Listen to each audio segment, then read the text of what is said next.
Selamat siang pemirsa, saya Budi Arti kembali hadir menemani Anda dalam Sumut hari ini siang. Siang ini kami telah merangkum sejumlah informasi terkini di antaranya. Gubernur Edi Rahmayadi kunjungi lokasi korban banjir di Deli Serdang.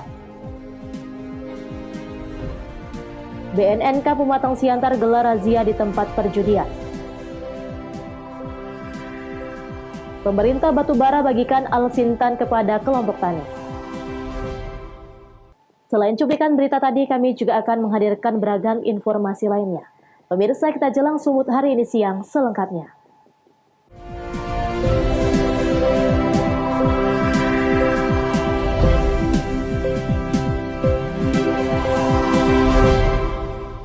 Kita ke informasi pertama, pemirsa. Bencana banjir yang terjadi di beberapa wilayah khususnya di Kota Medan dan Deli Serdang yang menyebabkan korban jiwa menjadi perhatian Gubernur Sumatera Utara Edi Rahmayadi. Menurutnya, selain curah hujan yang tinggi, bangunan yang mengubah aliran sungai juga menjadi penyebab banjir. Gubernur Sumatera Utara Edi Rahmayadi mendatangi lokasi banjir di perumahan di Pelamboyan, Desa Tanjung Selamat, Kabupaten Deli Serdang. Lokasi ini menjadi perhatian khusus sebab bencana banjir yang terjadi menyebabkan korban meninggal dunia. Data sementara terdapat 3 orang korban meninggal dunia dan 3 orang lagi masih dalam pencarian yang diduga hanyut akibat banjir di kawasan tersebut. Usai mengunjungi lokasi banjir, Edi Rahmayadi mengatakan selain curah hujan yang tinggi, banjir juga disebabkan oleh pembangunan perumahan yang tidak memperhatikan dampak lingkungan, seperti pembangunan yang menyebabkan perubahan aliran sungai dan adanya penutupan aliran sungai. Bersama dengan pemerintah setempat, Edi menyatakan akan melakukan normalisasi sungai dan rekayasa aliran sungai guna melancarkan aliran air. Dan bersama-sama Bupati, di samping saya ada Bupati, dan mengkoordinasikan setelah ini semua air turun dan bisa kita lakukan secara pasti apa yang tindakan berikutnya. Yang pastinya ada korban hari ini, tadi malam, jam 1, 6 orang, 3 sudah belum ditemukan, yang 3 sudah ditemukan. Ditemukan dalam kondisi sudah meninggal 3 orang. Ini yang kita prihatin dan kita doakan semua, semoga Allah memberikan husnul khatimah. Amin. Selain itu, Edi Rahmayadi juga mengimbau kepada seluruh kepala daerah untuk waspada di titik-titik yang sudah dinyatakan rawan bencana serta menyiapkan alat berat untuk mempercepat penanganan bencana. Daniel Pekwali melaporkan untuk Eva Dena TV. Sementara itu, pemirsa, ratusan rumah di Kota Tebing Tinggi, Sumatera Utara Jumat kemarin kembali dilanda banjir. Akibat banjir yang terjadi berulang kali, menyebabkan warga mulai diserang berbagai penyakit seperti gatal-gatal. Banjir yang melanda Kota Tebing Tinggi dan merendam ratusan rumah di 3 kecamatan, yakni Kecamatan Tebing Tinggi Kota, Kecamatan Rambutan, dan Kecamatan Bajenis. Ketinggian air di ketiga kecamatan sudah mencapai selutut orang dewasa. Banjir yang kerap terjadi ini mengakibatkan beberapa warga mulai diserang penyakit kulit, seperti gatal-gatal. Selain itu, warga juga kesulitan mendapatkan air bersih dikarenakan perusahaan air minum daerah Kota Tebing Tinggi tidak beroperasi akibat banjir. Menurut warga, banjir dalam bulan ini sudah 5 kali terjadi. Selain barang-barang rusak dan rumah terendam, mereka juga mulai diserang berbagai penyakit seperti gatal-gatal, batuk, dan demam. Terus bulan ini udah berapa kali naik? 5 kali. Terus mengungsi, Bu? Mengungsi ke Titi. Nah, ini menurut Ibu banjir ini dari mana ini? Dari Sungai Padang. Apa harapan Ibu dengan pemerintah? Minta bantuan apa? Badan gatal-gatal, pening, sakit. Rumah kemana, Bu? Rumah terendam semua, pakaian terendam. Semuanya hancur, lemari kami hancur. Berarti mengakibatkan kerugian besar lah tahunnya. Gitulah, Pak. Karena 5 kali banjir kami. Kepala Lingkungan 1 Kelurahan Sri Padang, Kecamatan Rambutan mengatakan, air mulai masuk ke pemukiman warga sejak dini hari akibat luapan Sungai Padang dan sedikitnya 180 rumah warga terendam banjir. Ini banjirnya sejak kapan ini? Tadi pagi, Bang, sekitar pukul 3 pagi. Ini penyebabnya? Ini meluapnya air Sungai Padang, Bang. Nggak sanggup debit air itu meluap. Kiriman dari hulu. Ini kalau di lingkungan ini ada berapa banyak?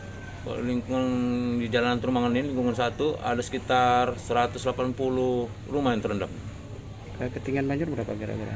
Ketinggian air hingga saat ini hampir 70 cm. Ini kok selain di sini di mana lagi yang abang tahu? Selain di Kelurahan Sri Padang ini, ada di tetangga kita di Kelurahan Bandar Utama, Badak Bujuang, dan Kelurahan Tebing Tinggi Lama. Saat ini warga belum melakukan pengungsian dan masih bertahan di rumahnya masing-masing. Namun bila sewaktu-waktu ketinggian banjir semakin meningkat, mereka sudah siap untuk mengungsi ke tempat yang lebih tinggi. Alex Garingging melaporkan untuk Evarina TV. Informasi lainnya pemirsa, dalam upaya mengantisipasi banjir, pemerintah Kabupaten Batubara bergotong royong membersihkan parit pinggir jalan lintas Sumatera, serta memberikan selatusan sembako di 3 desa yang terdampak banjir. Bupati Batubara Zahir turun langsung ke lokasi membersihkan parit pinggir jalan bersama Camat Datuk Tanah Datar beserta OPD. 2 unit alat berat juga diturunkan untuk membersihkan parit pinggir jalan lintas Sumatera di Kecamatan Datuk Tanah Datar, Kabupaten Batubara, Sumatera Utara. Bupati Batubara Zahir mengatakan, gotong royong ini merupakan upaya antisipasi banjir yang menyebabkan genangan air di pemukiman warga. Sehingga dengan membersihkan parit pinggir jalan nasional yang tersumbat, maka akan membuka jalan air menuju alur sungai.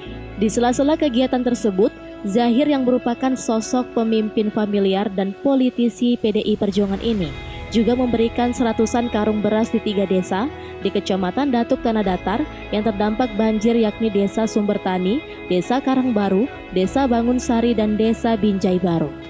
Pemerintah gotong royong karena tadi malam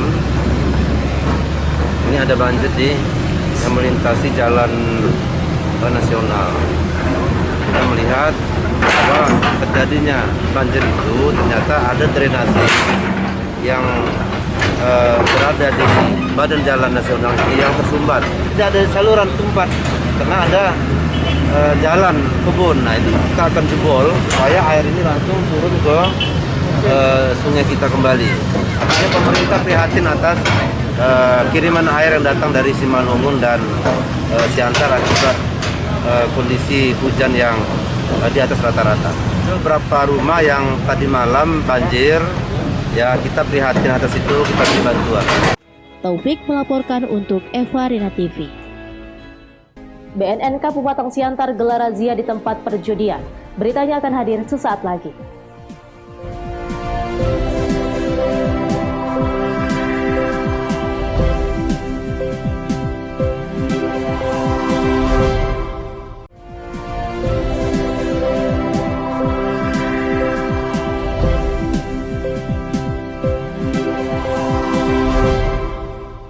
Terima kasih Anda masih bersama kami. Pemirsa, Badan Narkotika Nasional Kota Pematang Siantar, Sumatera Utara merazia sejumlah tempat judi permainan tembak ikan. Para pemain judi yang positif menggunakan narkoba langsung dibawa ke kantor BNN Kota Pematang Siantar untuk dilakukan pemeriksaan. Razia digelar di lokasi permainan tembak ikan yang berlokasi di Jalan Tanah Jawa dan Jalan Gotong Royong Kota Pematang Siantar untuk meminimalisasi maraknya peredaran narkoba serta menciptakan Pilkada Kota Pematang Siantar yang digelar 9 Desember mendatang berjalan aman dan kondusif. Petugas Badan Narkotika Nasional Kota Pematang Siantar, Sumatera Utara memeriksa kartu identitas dan mengharuskan para pemain sekaligus penjaga permainan judi ketangkasan tembak ikan untuk menjalani tes urin. Dari 51 pengunjung yang diperiksa, 8 orang diantaranya terindikasi menggunakan narkotika jenis sabu. Pihak BNN Kota Pematang Siantar kemudian mendata dan memeriksa secara intensif 8 orang yang terindikasi positif narkoba tersebut. Kita laksanakan di 2 tempat dan jumlah yang sudah terkontaminasi penyalahguna itu sebanyak 8 orang positif sebagai pemakai narkoba. Dan jenis narkobanya ada ganja, ada ekstasi, dan ada sabu. Ya, ini sudah kita lakukan pemeriksaan intensif. Dan kondisi saat ini mereka sudah kita rekomendasikan untuk direhab, dan itu harus dilaksanakan, dan kita panggil keluarganya, ya termasuk orang tua dan istrinya, untuk mereka membuat pernyataan untuk direhabilitasi. Dosis Sibarmata melaporkan untuk Eva Rina TV. Sementara itu pemirsa, Polres Tanah-Karo menangkap 5 orang tersangka pelaku penyalahgunaan narkoba. Meski dalam penangkapan ini untuk mengelabui petugas, salah seorang tersangka menyimpan barang haram tersebut di dalam Pulau Lampung. Tim Satres Narkoba Polres Tanah-Karo berhasil mengamankan 5 tersangka penyalahgunaan narkoba jenis sabu dan daun ganja. Kelima tersangka ini diamankan dari beberapa lokasi dengan barang bukti narkoba jenis sabu seberat 9,6 gram dan ganja kering seberat 59,5 gram, serta beberapa plastik klip kosong dan timbangan digital. Menurut Kasat Narkoba Polres Tanah-Karo, penangkapan terhadap kelima tersangka ini merupakan pengungkapan selama bulan November 2020. Dan pada penangkapan ini, salah seorang tersangka menggunakan modus baru dalam berupaya mengelabui petugas dengan meletakkan barang haram tersebut di dalam sebuah lampu sehingga sempat menyulitkan petugas saat melakukan penggeledahan. Kami dari Satres Narkoba Polres Tanah-Karo untuk minggu keempat bulan November 2020 ada mengungkap kasus sebanyak 5 kasus. Itu ada 5 tersangka dengan jumlah BB narkotika sabu bruto 9,6 gram, kemudian ganja bruto 59,5 gram. Itu kita amankan dari tempat yang berbeda-beda di wilayah hukum Polres Tanah-Karo. Komandan, ini satu jaringan atau seperti apa nih, Komandan? Untuk jaringan masih kita dalamin. Siap. Komandan, melihat barang bukti sendiri, apakah ada jalur ke lapas atau seperti apa, Komandan? Terkait pemasok barang juga masih kami dalamin. Siap. Karena indikasi ada masuk dari luar kota. Para tersangka pun dikenakan pasal 111, pasal 112, dan pasal 114 Undang-Undang Nomor 35 Tahun 2009 tentang narkotika dengan ancaman hukuman maksimal 20 tahun penjara. Chandra Bukit melaporkan untuk Eva Rina TV. Pemirsa, BNN Pusat dibantu petugas BNNP Sumatera Utara berhasil menggagalkan penyeludupan 20 kg sabu dan 10.000 butir pil ekstasi dari Pekanbaru, Riau ke Medan. Terakhir diketahui bahwa salah seorang tersangka merupakan mantan aparat yang dipecat. 3 kurir narkoba antar provinsi yang ditangkap petugas BNN Pusat dan BNNP Sumatera Utara, masing-masing berinisial BBG, SFN, dan FW. Ketiganya ditangkap di Jalan Lintas Sumatera, persisnya di Perkebunan Sebejangkar, Kecamatan Sebalai, Kabupaten Batubara, Sumatera Utara, yang tengah mengendarai mobil dari Pekanbaru menuju kota Medan. Saat dilakukan pemeriksaan, petugas berhasil menyita 20 kg sabu dan 10.000 butir pil ekstasi yang disembunyikan di dinding pintu mobil. Salah seorang tersangka pun sempat menangis saat ketiganya dihadirkan dalam press release BNNP di kantor BNNP Sumatera Utara. Meski tersangka terus memohon kepada petugas yang mengawalnya agar tidak dihadirkan dalam temu pers tersebut. Kepala BNNP Sumatera Utara Brigjen Atrial mengatakan, pengungkapan kasus ini dilakukan setelah mendapat informasi dari warga yang kemudian ditindaklanjuti oleh petugas BNNP Sumatera Utara. Saat ini, petugas masih memburu tersangka lainnya yang identitasnya telah diketahui. Saya agak kronologis sedikit, ya, awal November kemarin ada informasi dari masyarakat akan ada jaringan membuat narkoba dari Pekanbaru menuju ke Medan. Ya, narkobanya sama, bentuknya sama seperti di bungkusan teh, ya. Oke, kemudian dengan ada informasi dari masyarakat tersebut, BNN melakukan penyelidikan, ya, penyelidikan atas kebenaran apa informasi dari masyarakat. Dan tanggal 30 November, tim BNN turun ke lapangan menuju Sumatera Utara ini ke Labura, berhasil menangkap dan melakukan penangkapan terhadap 3 orang pelaku. 3 orang pelaku yang seperti di atas, FW, BPG dan SFN di warung makan seberang SPBU di Jalan Lintas Sumatera, Kabupaten Batubara, Sumatera Utara. Dan berhasil di dalam mobil itu sita 20 kg sabu atau metapetamin dan 10.000 butir metapetamin atau ekstasi. Jadi barang bukti ini ditaruh di dinding mobil ya, di door trim ya, door trim mobil diselipkan di situ ya. Wahyu Pratama melaporkan untuk Evarina TV. Pemirsa Semut hari ini akan kembali dengan informasi menarik lainnya, tetaplah bersama kami.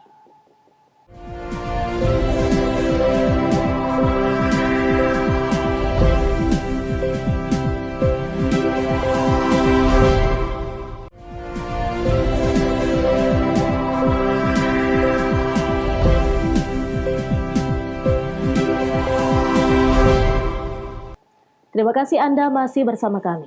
Pemirsa, untuk meningkatkan produksi cabai, pemerintah Kabupaten Batubara membagikan traktor tangan Rotary Zena dan kultivator untuk membentuk bedengan dengan pencacah kepada para petani cabai. Pembagian traktor tangan Rotary Zena dan kultivator digelar di Desa Lubuk Cuik, Kecamatan 50 Pesisir yang merupakan salah satu sentra penghasil cabai di Batubara. Bantuan sebanyak 7 unit traktor tangan Rotary Zena pembentuk bedengan dan 10 unit kultivator pencacah diserahkan langsung oleh Bupati Batubara Zahir kepada 6 kelompok tani cabai. Penyerahan bantuan dihadiri Sekretaris Daerah Kabupaten Batubara Sakti Alam Siregar dan Ketua DPRD Batubara Syafi'i. Zahir mengatakan, bantuan yang diberikan kepada kelompok tani tersebut dapat membantu pekerjaan para petani dalam membentuk bedengan untuk penanaman cabai. Selama ini bedengan yang dijadikan lahan pertanian cabai sudah lama tidak diremajakan. Usai menyerahkan bantuan, Zahir juga berkesempatan mencoba langsung traktor tangan tersebut. Kabupaten Batubara merupakan salah satu daerah swasembada cabai dan dapat memasok cabai ke sejumlah daerah lain di sekitarnya. Masalahan masyarakat penanam cabai, pembudidaya cabai, karena mereka pengen kembali menanam cabai, tapi bedengan itu harus dibuat bedengan baru karena bedengan di sini sudah terlalu lama, tidak pernah diremajakan atau dibongkar. Nah, dengan alat ini kita berharap bahwa pembuatan dan pembongkaran bedeng itu bisa lebih cepat. Nah, berapa kelompok tani yang diberikan? Hari ini masih ada 6. Ya, Rotary Zena, kemudian ada yang kultivator hanya 10 ya. 10 ini kita coba dulu. Kalau memang ini nanti pas, tepat, kita bisa tambah lagi di kelompok-kelompok yang lain. Taufik melaporkan untuk Evarina TV. Pemirsa, sebanyak 1,2 juta dosis vaksin COVID-19 buatan Sinovac Biotech telah tiba di tanah air. Vaksin Sinovac diterima pemerintah Indonesia dalam bentuk jadi dan datang di Bandara Internasional Soekarno-Hatta, Tangerang, Banten.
Bahwa hari ini pemerintah sudah menerima 1,2 juta dosis vaksin COVID-19.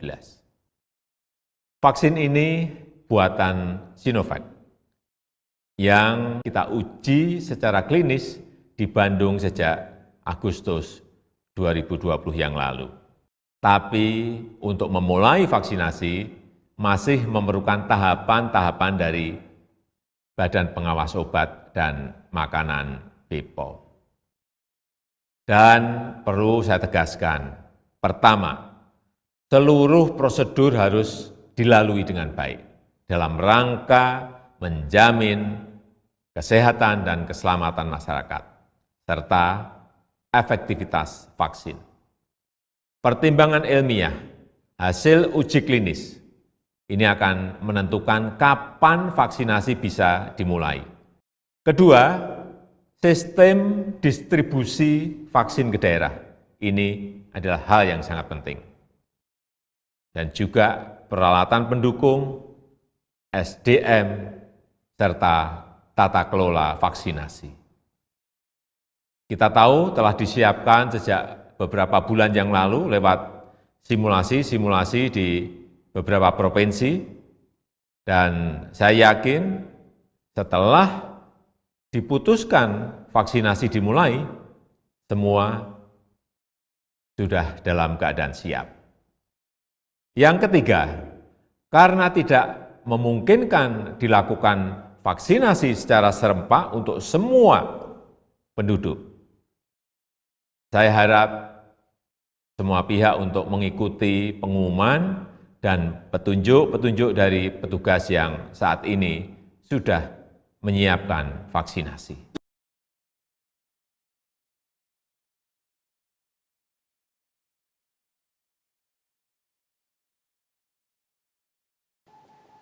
Pemirsa, informasi tadi sekaligus mengakhiri pertemuan kita dalam Subuh hari ini siang. Saya Budi Arti mewakili kerabat kerja yang bertugas pamit undur diri dari hadapan Anda. Terima kasih atas kebersamaannya dan sampai jumpa.